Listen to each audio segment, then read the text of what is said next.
Hello, I'm Doug, and welcome to the Krewe Japan podcast, a weekly podcast where we take you on audio journeys through Japanese culture. Welcome back to Season 3 of our podcast. We are kicking off this season with a musical flair, something we hadn't really had a chance to touch on much in the first couple of seasons. In this episode, we'll be learning more about the genre of Enka. Enka music is a style of Japanese music that emerged out of the post-World War II era. And what better way is there than to discuss Enka than talking to an actual Enka artist himself? Today, we are fortunate enough to be joined by Jerome White Jr., also known as Jero to Enka enthusiasts out there. Jero is the first African-American Enka artist in Japan who soared to the top of the Oricon Charts back in 2008. During our conversation with Jerome, which by the way turns out to be his first podcast appearance ever, he shined some light on how his grandmother played a pivotal role in introducing him to Enka. I would go to my grandmother's house maybe every weekend just to hang out with her because I loved her to pieces. And she would always have Enka music playing. What led to his big break? I was living in Wakayama at the time, and I didn't have any friends in Wakayama. So I walked into this small bar and just started talking to this lady who was at the bar, and she happened to be working at NHK. And how infusing his own style helped attract new audiences to listen to Enka. You know, my hip hop style and hip hop dance, like I feel like everybody's going to like just take this to a different level, you know. But that actually got a lot of younger fans and a lot of young people of Japan looking at Enka a little bit differently. And so much more. So if you're an inspiring musician, Enka enthusiast, or just someone looking for a new genre of music to check out, then this episode is totally for you. We hope that this awesome conversation with Jerome inspires you to check out some of Enka on YouTube, especially some of Jerome's hits. So let's jump on into the interview.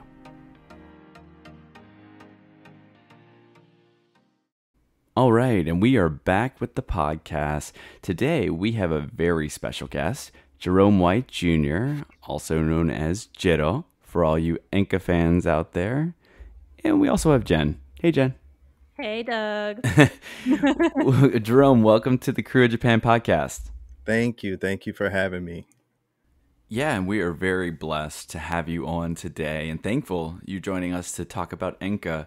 But before we do that, one thing we do with a lot of our guests, not a lot, all of our guests, we like to ask them a question to share their connection with New Orleans. What is your connection? Have you been before? If so, what is your fondest or funniest memory? And if you haven't, what do you think of when someone says New Orleans? Well, the first thing I think of, I don't know if this is a good thing or a bad thing, but the first thing I think of is like Mardi Gras and the beads and how people get the beads. That's probably the first thing that I think about. But I also think about like the cuisine. You know, I'm a big fan of seafood. I love gumbo. Gumbo is really, really good. My stepdad, who actually lives here in Japan, he's actually a chef. He makes really, really good gumbo, and he's the one that actually introduced me to po' boy. Oh, yeah? Yeah. So he made it for me once, and I was like, oh my God, this is so good. So yeah, definitely New Orleans is on my bucket list. I definitely want to go there, definitely want to experience it. And yeah, I'll definitely get there one of these days for sure. Cool. Sounds like you'll fit right in then. Oh, good. And you know you're based out of Tokyo, right? Yes. In that area? Yes. I want to say there's a Cajun or Creole restaurant we another interview we had for the season.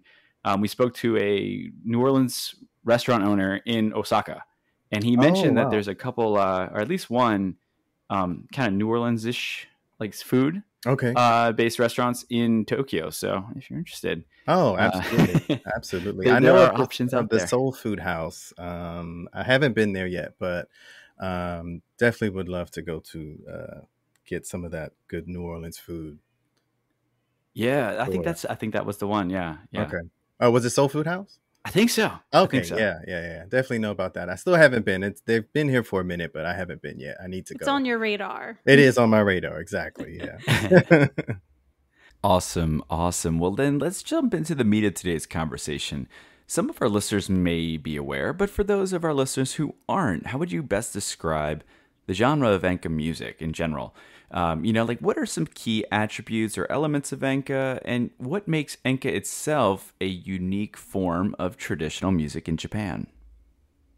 Well, when people ask me what Enka is, I always tell them that it's a form of Japanese blues. The reason I say it's the blues is because it's just like the blues in the US. It's very melodramatic and very sad, and it deals with a lot of heartbreak and loneliness and, unreciprocated love. And Enka is just that. It deals with all of those things, but it also adds its own touch as far as elements from Japan, Japanese instruments.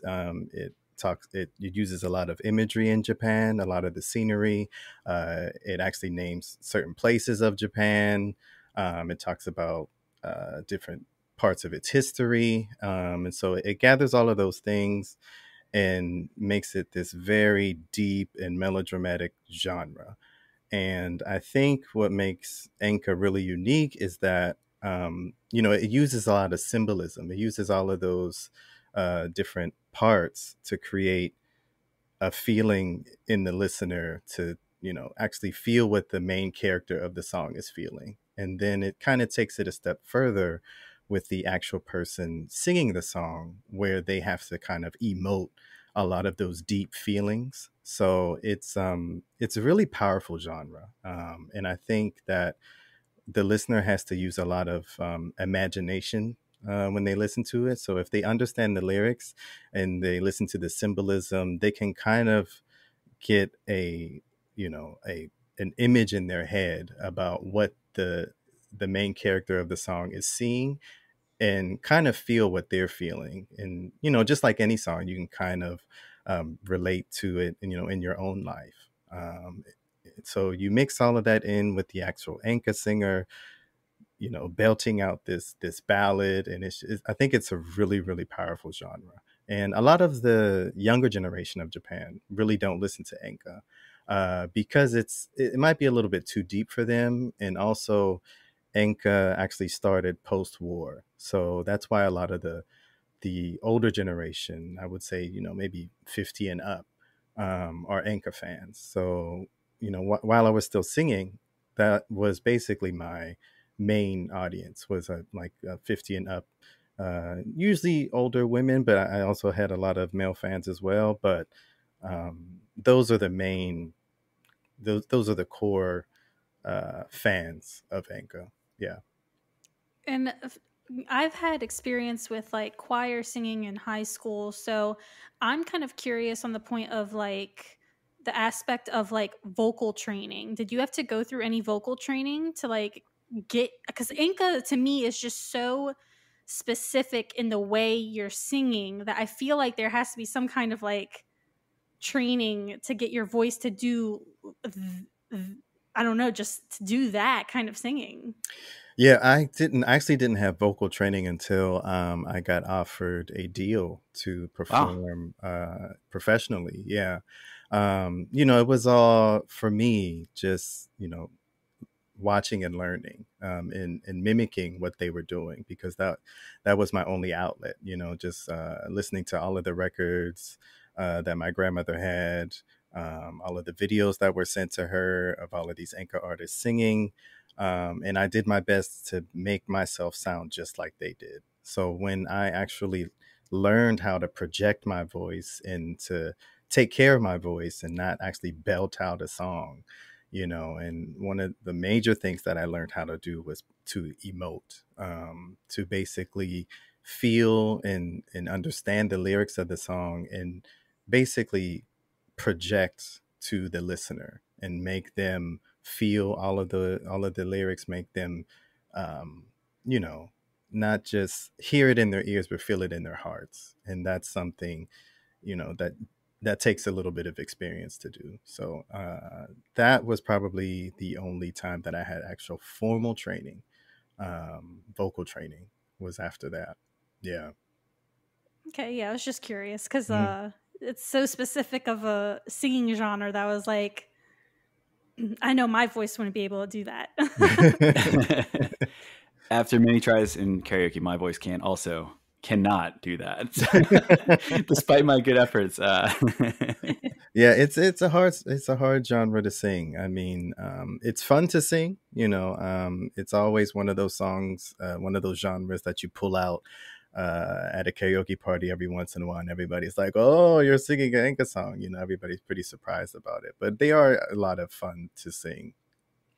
Well, speaking of fun Inca songs, a lot of people when dipping into like a new music genre, they always kind of want to have recommendations of like where to start listening or like, what songs to listen to. So, who are some of your favorite Inca singers or songs that you would recommend to first time listeners of the genre? Well, I would definitely recommend. So you know, like in the States, we have Aretha Franklin is like the queen of soul. There's an artist in Japan known as Misora Hibari, who is the queen of Enka. There is no disputing that. Anyone who knows Enka or anyone who listens to Enka would definitely know Misora Hibari. She was actually one of the very first singers that I learned about when I was a kid, and it was one of the very first songs that I had learned was of hers. And she is just, I mean, she just can do anything with her voice, and I would definitely start there and listen to a lot of her songs. She's one of my favorites. Another favorite of mine is another artist known as Sakamoto Fuyumi.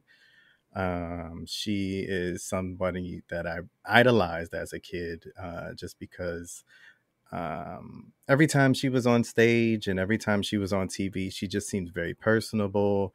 All of her songs would just kind of like stay in my head.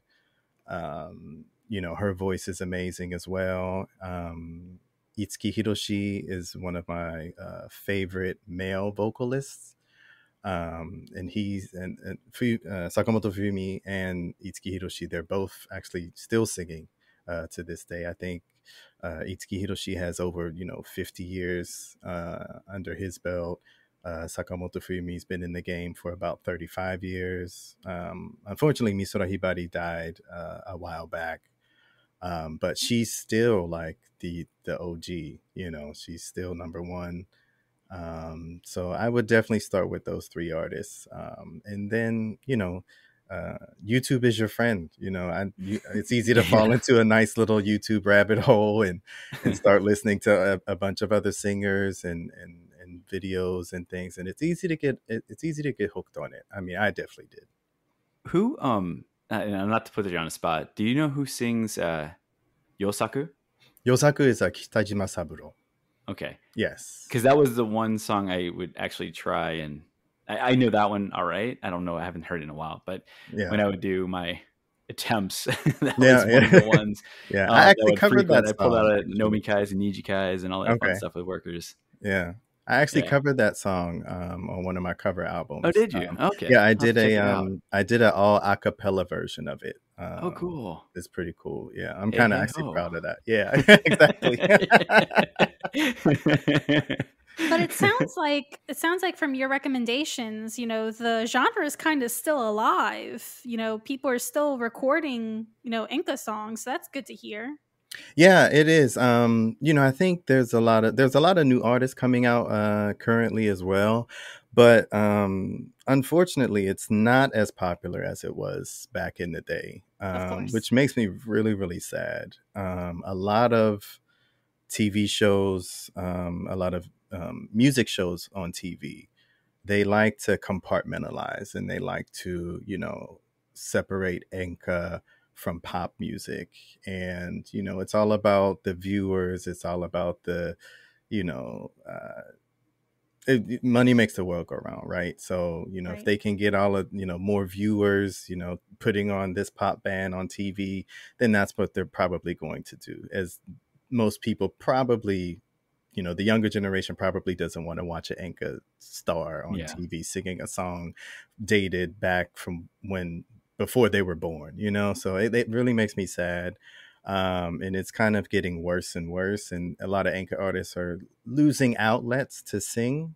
A lot of different TV shows, just specifically don't cater to Enka audiences. So yeah, it's really unfortunate. But I mean, they're still holding strong for sure. Well, that's good. I mean, I think there's always going to be that, that target audience is always going to be there. I feel like Right. it's kind of entrenched itself in terms of Mhm. like just in the music industry as maybe a more targeted genre than pop music. Pop music is just, general, like, hey, here's a, like Right. spitting out like little Yeah. groups here and there, left and Right. right, Yeah. but like I feel like Enka really does have like a stronghold on a very good demographic of listeners, Mhm. and that will hold strong, even as time passes by. I hope so. I hope so.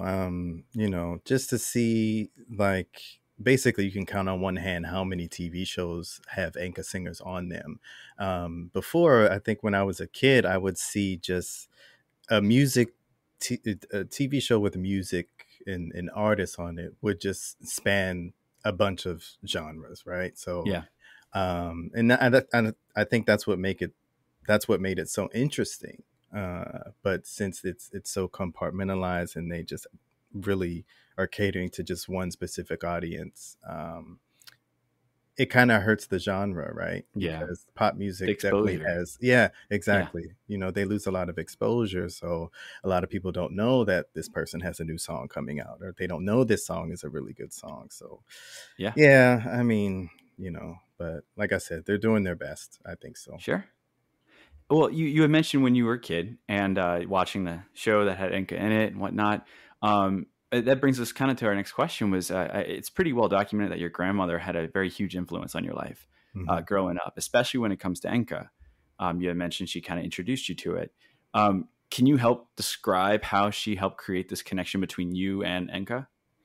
Well, my grandmother was born in Japan, and she moved to the States after the war with my grandfather, who's originally from Pittsburgh. I was born and raised in Pittsburgh, and I would go to my grandmother's house maybe every weekend just to hang out with her because I loved her to pieces. And she would always have Enka music playing, be it on a videotape or a cassette tape, a record, and just always listening to it. I just automatically started remembering these songs, not knowing what they meant, and when I would sing along with her or sing in front of her, she would just light up, and it would just make her so happy to see me sing this song, from her homeland that she just, kept so dear to her heart. So that just kind of, reeled me in because, just seeing her smile and seeing her just so happy with me singing these songs, it kind of like, tugged at my heartstrings, and it just started from there basically. That's And I great. told her that, I was probably like 5 or 6. When I get older, I'm going to be a singer. I'm going to be an Enka singer. I'm going to be very, really famous. And, and she was like, okay, good luck, So, but yeah, I mean, it actually happened. So Yeah. that just Well, I kind of have a blows five my and mind. 6 year old, a 5 year old, almost going to be 6 in a couple months, and he says things like that too, like and like try, Mhm. like just things like I'm gonna do this. I'm like, you can do it, Yeah. do it. Yeah. It's great. I mean, that's incredible that you Yeah. you kind of like this passion that you developed over time with your grandma, and that connection became something out of it. It's Yeah. great. Absolutely. Absolutely. So I'm that was thankful. actually my next question for you is like, okay, so you had this idea when you were younger, when you were first introduced, like, okay, I want to do this thing. I want to be an Enka singer. Um, and obviously, Enka is a Japanese genre of music. So you had to obviously move to Japan to kind of really do anything big with it. Um, so you pretty much went to Japan with the goal of being an Enka musician, it seems like to me from what you just described. And how did that go about? Like, just like you moved to Japan, like, okay, let me start maybe like booking gigs for yourself. Like, what was the wheels turning for you like? Well, I had never thought in a million years that I would become an Enka singer, but what kind of got the ball rolling on that was I was 15 and I was in high school, and it was my first experience to come to Japan I was a part of a Japanese speech contest. I had won a local speech contest, and I was chosen as the U.S. representative for the worldwide speech, the global speech Oh, wow. contest, and that Nice. was when I was 15. So that was my first time in Japan, and we spent 2 weeks in Tokyo, and that just kind of solidified it for me. I was like, I'm coming back here. This place is amazing. I bought all of these Enka CDs while I was here. I told everybody that I like this genre. Everybody was like, "Why do you listen to Enka? You're only 15." It's just like, what is wrong with you? But yeah, just those 2 weeks, I immersed myself in this, in the culture, and just tried to improve my Japanese as much as possible. I had another opportunity to come to Japan at 19 as an exchange student, and that was for about 3 months. I spent time in Osaka, and that was really when I kind of got my footing and was just like, okay, I think I can actually do this. I think there is an opportunity here for me to come back and live in Japan. And I was going to university at the time, so I told myself, if I don't end up becoming an Enka singer, I can at least do what I studied, which was IT. I felt like there could be a career here, either or, but I knew I wanted to be in Japan. So right after I graduated, 4 months later, this was in 2003, I moved to Japan, and I really just wanted to try. I told myself that if I didn't try, I would kind of regret it later on. So one thing my mom did tell me, because I did tell her that I wanted to try and become an Enka singer, and she said, wherever you go, if somebody tells you to sing, you sing. And I was like, okay, I'll definitely do that. So I kept those words in mind. So I'm just thinking, like, exposure. I Yeah. have to get exposed somehow to become an Enka singer. So I was living in Wakayama at the time, and I didn't have any friends in Wakayama. So I walked into this small bar and just started talking to this lady who was at the bar, and she happened to be working at NHK Oh, at wow. the time. Yeah, she was working at NHK at the time, and it was my first time meeting her, obviously. And she was like, well, what are you here for? And I said, well, I'm currently teaching English, but I want to be an Enka singer. Of course, she kind of freaked out, like, okay. But she told me in a few months that they were having auditions for a TV show called Nodojiman. I don't know if you guys know of Nodojiman. It's kind of like No. the Gong Show. Yeah. Okay. They have it on NHK every Sunday. It comes on every Sunday at 12 o'clock, and basically there's about 20 people who are on the show. It's live, and you sing a song, and if you sing well, you get a fanfare of bells. If you sing okay, you just get 2 bells. If you sound horrible, you just get 1 bell. And the 1 bell is kind of like the most embarrassing thing you can have. You're like belting out this song, and it's just like ding, and then you just have to stop singing because nobody liked it. So, Ooh. but I was like, I would love to audition. I've been watching this show since I was a kid. And we became really good friends. I'm still friends with her to this day. And she showed me how to fill out the form, and how to apply to be on this show, because it's all by chance. They basically get all of these applications, and they just pick out 250 applications, and mine just happened to get picked. And then from the 250 people, everyone auditions on the same day, and they pick 20 people out of the 250 people to go on the live show. And I was one of those people. So my very first time singing in front of a crowd, singing Enka in front of a crowd, was on live TV. No pressure. No pressure, right? But I sang. I was really nervous. I sang. I got the fanfare bells, and that just kind of got the ball rolling. I was like, I have to do this. That's incredible. I have to do, start doing something to actually get this, get my career going. So I kept going to karaoke contests. I was winning karaoke contests left and right, and I was just hoping that there would be somebody there. I would be there at the right place at the right time.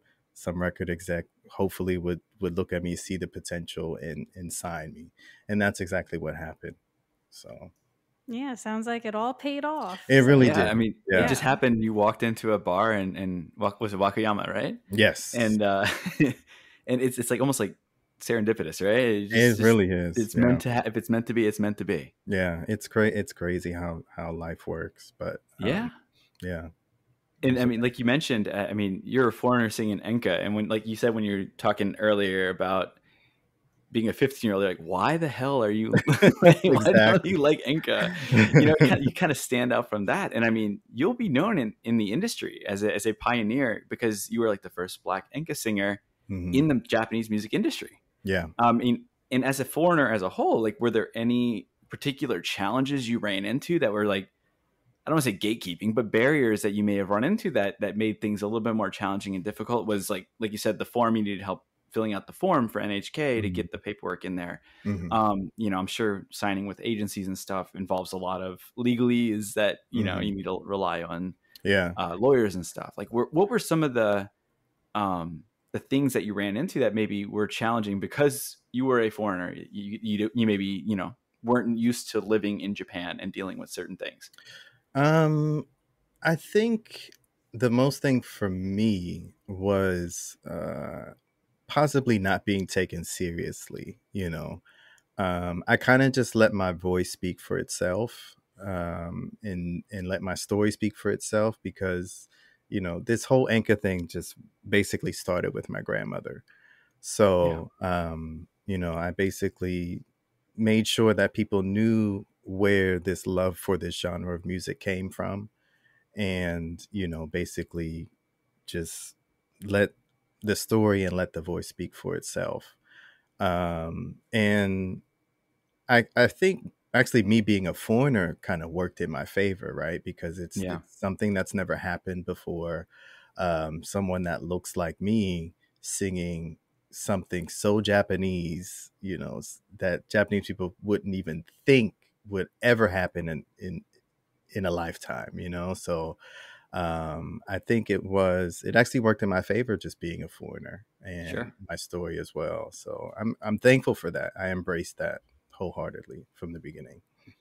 Yeah, I'm glad to hear that you kind of put something that some people could see as like a negative thing, like, oh my gosh, I'm a foreigner, I'm not going to be able to get into this industry. Yeah. And I like how you use that to your advantage. Absolutely. And I think a lot of people can benefit from listening to you and this, like, using you as an example to try and, get into whatever it is that they're trying to get into in Japan.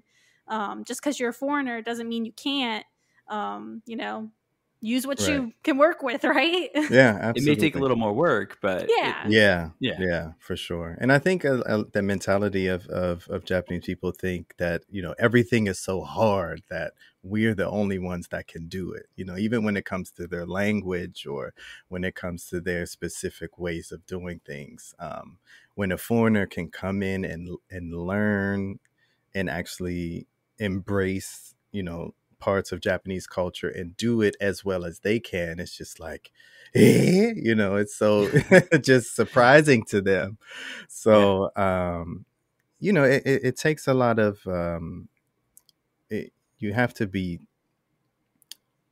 how can I say, just kind of have the mental, be confident in yourself to actually say I can actually do this, but it can be rough at times, because you'll definitely hear a lot of no's before you hear your first yes. So I definitely think it's whatever, anyone is out there trying to do as a foreigner in Japan, just keep at it, for sure.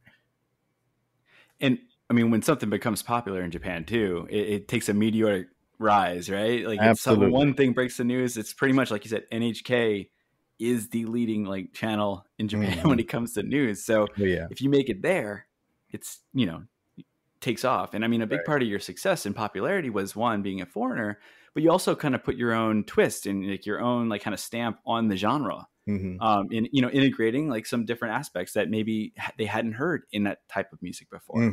Right. So what were some of the unique things that you brought to Enka as a community that captivated the existing Enka fans while attracting some new fans simultaneously? I think at the time when I first started singing, I was 26, and I didn't want to come across as a joke, but you know, because like I said, I really loved this genre of music and I really wanted to sing it, but I wanted to be myself in the process as well. So I didn't want to like wear a kimono on stage or wear a suit on stage. Like I wanted to be, at the time I was, you know, always in hip hop gear, always had a fitted hat on, you know, baggy jeans, and just I wanted to be that person on stage. And I just wanted to do that and try and get more a younger audience kind of getting interested in Enka. But my director at the time, you know, kind of took it a step further and said, why don't you incorporate hip hop dance into the music video? And I've been dancing since I was in high school. And I was dancing a little bit as well while I was in Japan. But I thought, you know, maybe that's a little bit too much, you know, like it's, you know, incorporating Enka, you know, my hip hop style and hip hop dance. Like I feel like everybody's going to like just take this to a different level, you know. But that actually got a lot of younger fans and a lot of young people of Japan looking at Enka a little bit differently, you know. Yeah.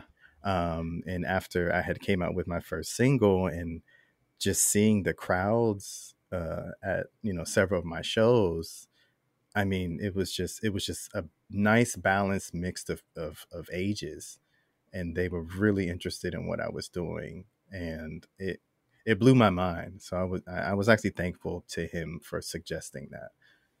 Yeah. Yeah, it's really cool because like I didn't really know what Enka was until, I mean, I had heard some, but I didn't really know that what I had heard was Enka.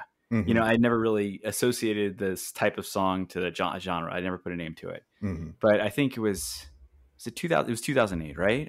When Yes. your single came out. Mm-hmm. I was teaching on Jet, visiting a buddy of mine, and we went to karaoke, and he busted it out.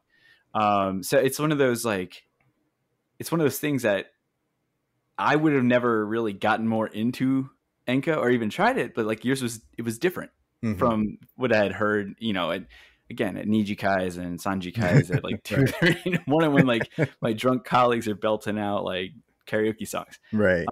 So yeah, I mean your song Umi Yuki, I think it reached, if I'm remembering correctly, number 4 Mm-hmm. on the Oricon pop charts. Mm-hmm. Not just the Enka section, but like the actual pop music charts. Right. Back in 2008. And you know, did you ever imagine that like your song would rise that high in the pop charts? Like not, you know, not just in the Enka charts, but just Mm-hmm. in the, probably the, is that like the biggest like music chart like thing in Japan, the In Oricon? Japan, yeah. Yeah. Oricon is just basically the music chart, kind of like the Billboard of Yeah. Japan. And you know, I don't know about now, but back in the day, Oricon was just CD sales. It did not include streaming or downloads. So yeah, I never thought in a million years that I would hit that level of success, you know. And for me to hit, you know, number 4 on the Oricon charts as a new Enka artist, even now, like that record hasn't been beat yet for a new Enka artist. So it's I'm really like humbled by that. I'm really thankful for that as well. But I never thought in a million years that like my debut single would actually do that well, because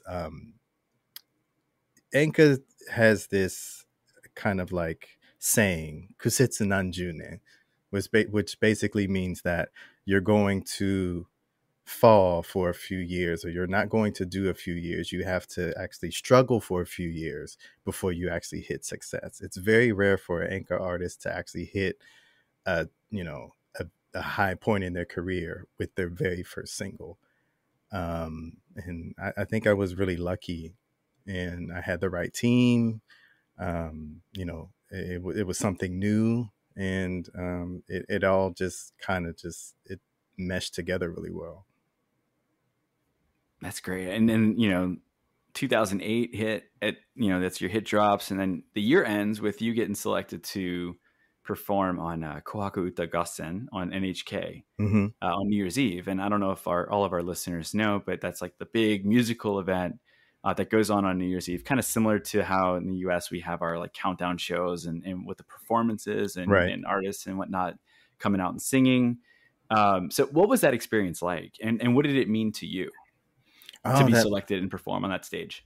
Oh my goodness, that meant everything to me. So Kohaku Tagasen was basically, a big thing between my mom, my grandmother, and as well as my grandfather.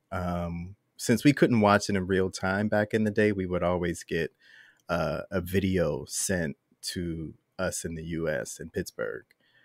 So we would have to watch it obviously after January 1st. And I would always watch it for all of the Enka artists. I would want to see what they wear, because they always wearing something extremely extravagant for the show. There's all of those people in the hall. There's like maybe 3,000 people in the hall. There's all of this, pomp and circumstance and these over the top, productions for each song. And it just looked like a really good time, and you can tell that a lot of artists who get to perform on Kohaku for the first time, they take it as a serious honor, because my grandmother used to tell me, if you're invited to perform on Kohaku, that means you've made it. And as a kid, when I told her that I was going to be an Enka singer, I said, well, I'm going to be on Kohaku one day, so. That's so sweet. Yeah, I was I was really happy about that. And so when I went to perform, when I got the invitation to Kohaku, I just bawled. I was so happy about it. And my whole family came from the US to that's watch. awesome. That's incredible. In the audience. And like I said, this all started with my grandmother, so I wanted to bring her along in some way. So on my actual shirt, I had her face airbrushed on my shirt for Kohaku. And she was right there with you. Yeah, she was right there with me. Yeah, that's awesome. It was a great experience. That's so cool. And I mean, in addition to performing on that stage, it sounds like you got to do a little bit of touring around the world in the US. I think when I was doing my research, I saw that you had performed in like DC and on the West Coast. And did you perform also in Pittsburgh too or any shows there? Yeah, I did a show at my alma mater, University of Pittsburgh. That's awesome. So you got to perform in front of like your hometown, and that's pretty cool. Yeah, it was pretty cool. It was awesome. So what do you think with just everything in Japan, but then also everything outside of Japan that you've done? Like what do you feel has been your biggest impact on Enka as a whole? Wow. I think just being this, young Black kid from Pittsburgh singing a very Japanese style of music, just just being the first and having a lot of firsts throughout my career, and not just having fans in Japan, but also being able to actually, it was weird, like going back to, the University of Pittsburgh, where I went to school, where, I kind of was, I wasn't that popular to that level. But when I went home and actually performed, I mean, it was a sold out show in the actual hall that, I would actually go to shows and, and see. Yeah. And actually sit in the audience. And I was like, it was weird for me to actually be singing a Japanese song in my hometown at my alma mater in front of all of these, of course there was some Japanese people in the crowd, but it was mostly, Americans. Yeah. And it was just a surreal moment for me. But it definitely, it was a great experience for me, performing in Chicago, performing in San Francisco, LA, just having all of these sold out shows. And it's just like, wow, like people outside of Japan actually know who I am. So it was, I always keep that in my heart. So you really did act as a bridge to like a generational bridge. Like you introduced new people to the genre. Like without you, it wouldn't have happened, like in the US or Japan. Yeah. I mean, it's pretty incredible. I mean, I wouldn't. I literally, when I think of Enka, I think of Yosaku and you. That's awesome. Thank you. Yeah, I mean that's just my what I associate, because I don't know as many, and I mean I'd hear songs, but I never really kind of like take out my pen and jot down the name and try, I'd try to remember them for karaoke for the next time, but then I'm just too drunk to remember, and you know how it goes. But it's so cool, like having that kind of impact in something at that young, that age of your life. Like you're. Like you said, 26 when you got your like first hit, right? Yeah, 26 is when I started. Yeah. Yeah, I mean that's incredible. Yeah, it really is. And to know that you're kind of like the first, I don't know, almost like just first foreigner to do it. So like you don't really have standards to follow. You were the standards. Mm-hmm. Yeah. So that's awesome. Well, technically, I'm not the first foreigner, because there was another.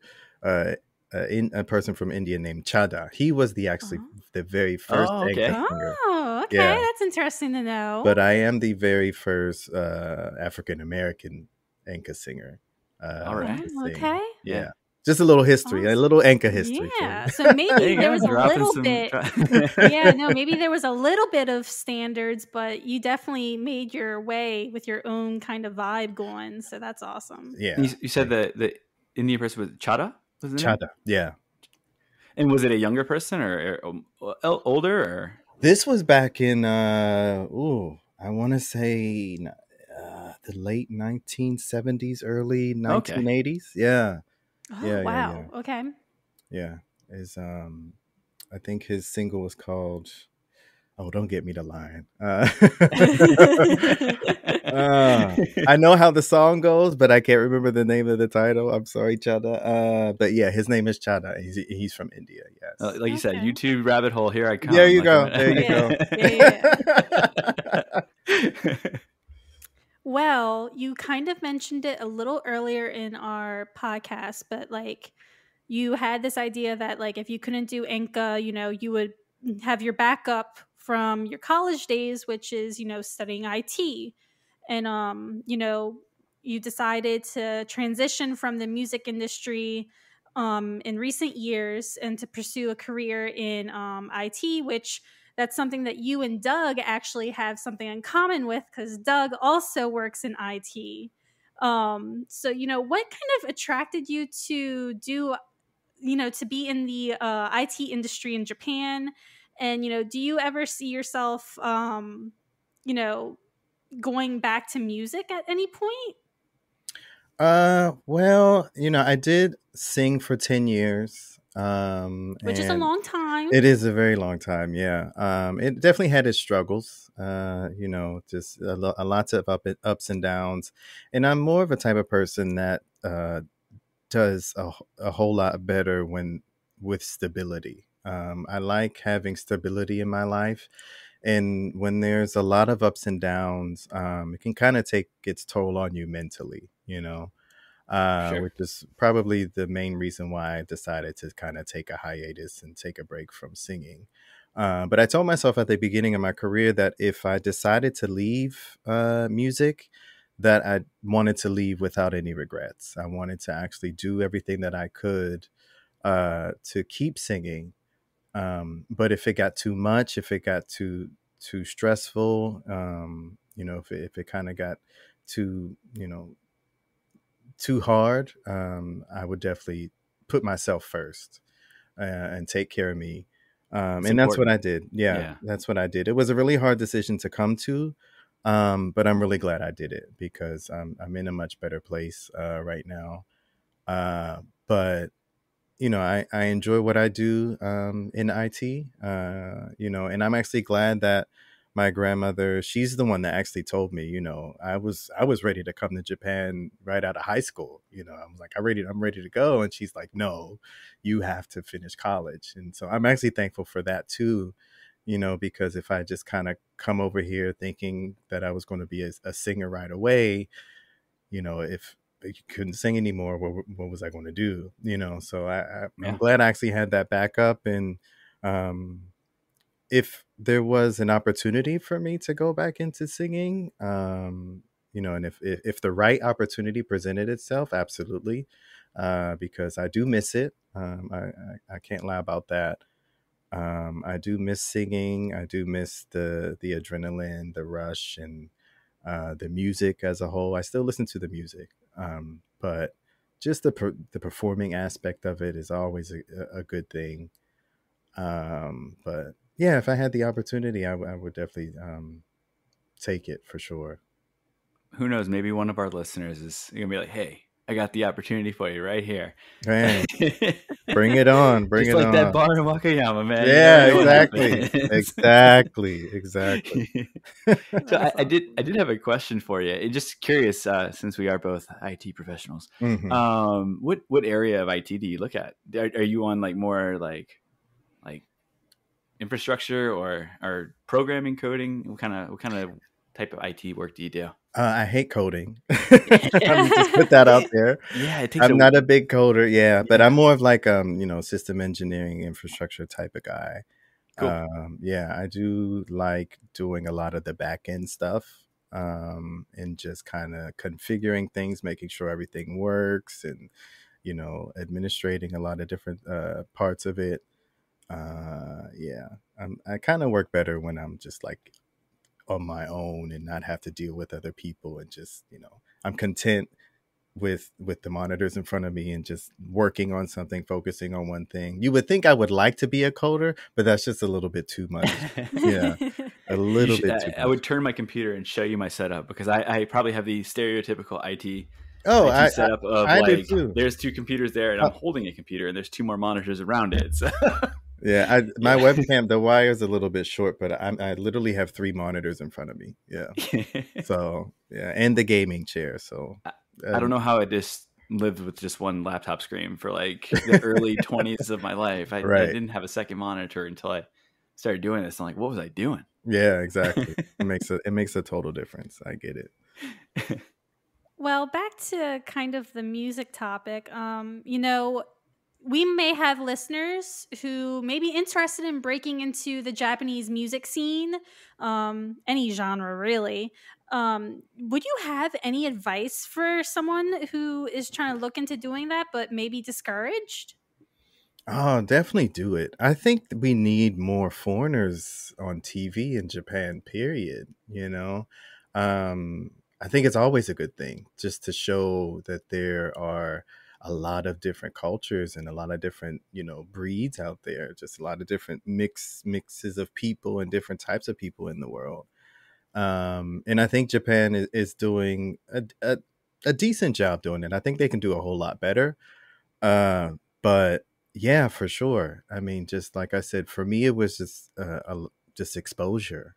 Just go for it. If there's a place that you can actually sing, if there's a place that you can actually, for me, it was the karaoke contests. Like, because there's not a lot of places you can't just go to a piano bar and start singing Enka in front of everybody, because everybody would look at you crazy. But I mean, just you just have to find that outlet where you can get the exposure, I think, for sure. And just keep sending out the videos. I feel like it's a lot easier right now with social media. Back in 2008, and especially when I moved to Japan in 2003, we didn't have those kinds of outlets. So I mean, if you can use social media to your advantage, I think there's so many people out there that's just doing it right. Yeah. I'm kind of envious a little bit, but I It's had hard to my think moment. back to those times before. Yeah. Pre 2010s, I guess 2010 ish. Before, Yeah, I I mean, mean, Facebook and the stuff was internet around, was but definitely not what it was now. No, not at all. Not at all. It has definitely evolved. for better or for worse. Yeah, there's a lot of good things, a lot of bad things. Yeah. It comes with the territory.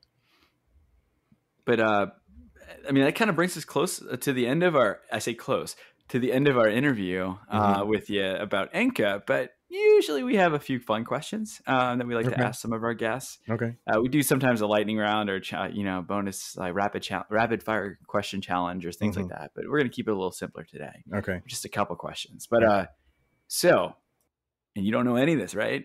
Before we're clarifying that for the audience that's listening. I do not. Nope. These questions are not provided in advance. So, what is your go-to karaoke song when you go to karaoke? English or Japanese, or maybe both? Why not both? My go-to karaoke song. So if I'm in the States, my go-to karaoke song is "What You Won't Do for Love." I love that song. All right. Yeah, that's my go-to. If I'm in Japan, it depends on the audience, to tell you the truth. Yeah, right? Karaoke is all about the audience. It's all about the audience because even as a professional Enka singer, okay, if I'm around my friends who all, I mean, of course they know of my career and everything, but the songs I really want to sing are songs that they've never heard in their lives. And I don't want to be the one who's like, oh, okay, here he goes with his Enka song. Like I don't want to bring the mood. The Jero tracks on right. karaoke, like, oh, here we go again. I don't want to be that guy. I'm not going to throw that in their face, but yeah, I definitely try to feel the mood a little bit and try to associate and pick out the little bit of pop songs that I do know. There you go. You can throw some SMAP in there. I feel like SMAP. Yeah. SMAP is always there. You go. All right. Next question. I know in a lot of pictures of you online, you're wearing Steelers gear. Okay. So I actually got a terrible towel in my closet over here somewhere. I have one too. Do you? Yeah, I love the Steelers. Oh, you like football? Awesome. Yeah. Love the Steelers. Ever since high school, love the Steelers. Yes. Oh my God. Love I'm in good company. I'm in great company. Awesome. I was. Were you? You were. So you were in Japan when they won the Super Bowl, right? Yes. Yeah, probably. Was it the Cardinals? Mm-hmm. I think it was the Cardinals. Mm-hmm. I had a friend of mine on Jet. She lived in the apartment building next door. And she was from Pittsburgh, and she was a big Steelers fan. So we had like a Super Bowl party at my place and watched them win. She gave everybody terrible towels. That's where mine came from. There you go. Jesse, if you're out there listening. Yeah. Yeah. But who is your favorite Steelers player all time? Oh my God. So oh my God. I'm so glad you asked this question. So I celebrated my 30th birthday in 2011. And I threw this huge party in Pittsburgh, and I invited all of my friends and all of my family. And I turned it into a white party. I made everyone wear white, and I had a DJ. I had I had it catered. It was a great party, a really great party. And my siblings and my mom, they bought me a signed autographed jersey from Hines Ward. All right. And I still have it. Because I loved Hines Ward. I was pretty sure that's who the jersey you were wearing in a few of the pictures that I was looking around. There's always a Hines Ward jersey. Yeah. Awesome. I mean, it wasn't the signed one, obviously. But. Yeah. We don't wear that. Yeah, we don't wear that one. But yeah, I got that for my 30th birthday, and it says happy 30th birthday, Jerome, and it has his signature. That's awesome. That's fantastic. Yeah. That's awesome. It was a really good birthday for sure. It sounds like it, man. So since part of your stamp and imprint on Enka was a little bit of a like hip hop feel, who's your favorite hip hop artist? Oh, my favorite hip hop artist. Oh man, I'm really old school. That's a hard question. We're doing the hard Oh hitting ones at the very man, end. I'd probably have to say Tupac. Okay. Yeah, I still listen to Tupac's albums. Tupac and Biggie for sure. Yeah, those are probably Yeah. my favorites. But I wear the hip hop gear, but I'm an old school R&B soul. There I you go. am an There R&B you go. fanatic. Yeah. My favorite artist of all time is Luther Vandross. There you go. Yeah, so for sure. So that's got to be one of your next karaoke songs next time, right? Luther, Luther, break it, Luther. Yeah, Luther's a hard one to sing. You know, you don't want to touch Luther if you can't do it. I hold my own, but you know, like some people are really sensitive about who sings Luther. So if you're singing in front of friends, it's okay. But when you're singing in front of an audience, it's just like get that guy off the stage. You know, like you get one bell. Yeah, One exactly. One bell. All right, last question. Okay. What is your favorite convenience store? And at that convenience store, what is your go-to item?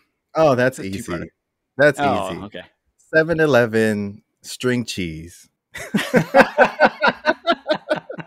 That's easy. Wow. Okay, so I mean, basically, you can get the string cheese anywhere, but I think 7-Eleven has some of the best prepared foods, like the best onigiri, the best foods that you can get microwave really quickly, the best meals. Everything just tastes really good. But my thing is that when I go to a convenience store, I always buy string cheese. It's my favorite thing in the world. I don't ask me why. I actually bought some before this interview. I went to the store and bought some string cheese and, just went to town. But yeah, 7-Eleven is really, really good in Japan. The only thing that would make it better is if they had Slurpees. Yeah, Slurpees. Yeah. If they had, that's the one thing about like Japanese convenience stores, they don't have this like drink dispensers and stuff, like like the things you could just kind of fill up your cup. No, but they have like awesome coffee machines. Yeah, everybody loves the coffee. Yeah, but I feel like the coffee, they leave you like half the cup empty. Like I'm like, can I get a top off over here? Right. Yeah, it's not like to the brim where it's about. Just a little bit, Yeah. For sure. All right. Yeah. And actually, it's funny you said 7-Eleven because my son, he's graduating kindergarten next week. Mm-hmm. And like he had to do his like summer bucket list. And we're going back to Japan in July. Oh, great. And yeah. We're visiting my wife's family in Ibaraki. So I'll be in Tokyo for a little bit and then going up to Ibaraki. Nice. And on his bucket list, places he wants to go are Baba and Coco's house. Mm-hmm. And then I forget where the other one was, but then the last one was 7-Eleven. Oh, that's awesome. Yeah. I don't know. It's just a different vibe. I don't know. Than in the US, it's just, it is. Just all of the quality is just so much better, And I feel like convenience stores are way more in your face in Japan than they are here. Like you got your gas stations and that's pretty much attached to a convenience store. Right. But in Japan, you're just walking by, there's a convenience store here, there, everywhere. So yeah. It's always fun. Convenience store is a great icebreaker when you want to talk to someone. Yeah, for sure. Everyone has a favorite. Yeah. Oh, definitely. Definitely. It's like convenience store wars over there. Right.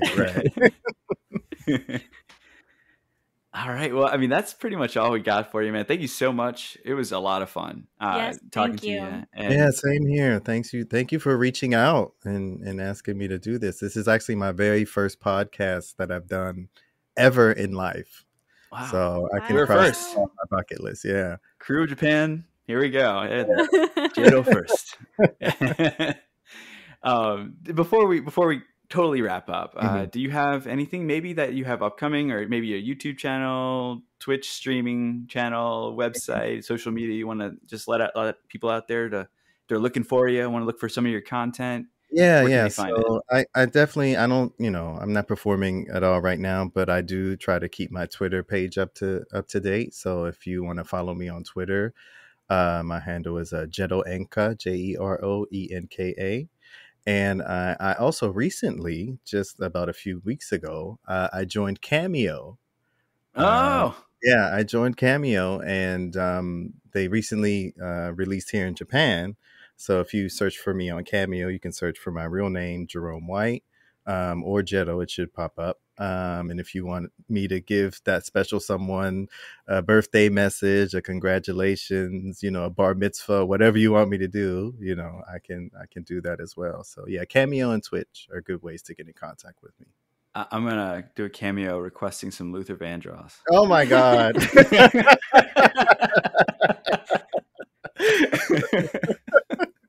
I'll have to apply.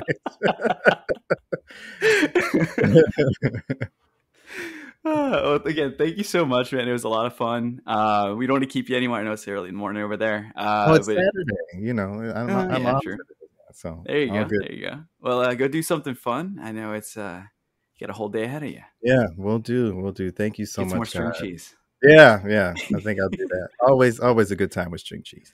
Oh yeah. All right. Well, thanks again. And we're gonna go YouTube some of these songs and artists you told us about. Yes, definitely do that. Thank you so much.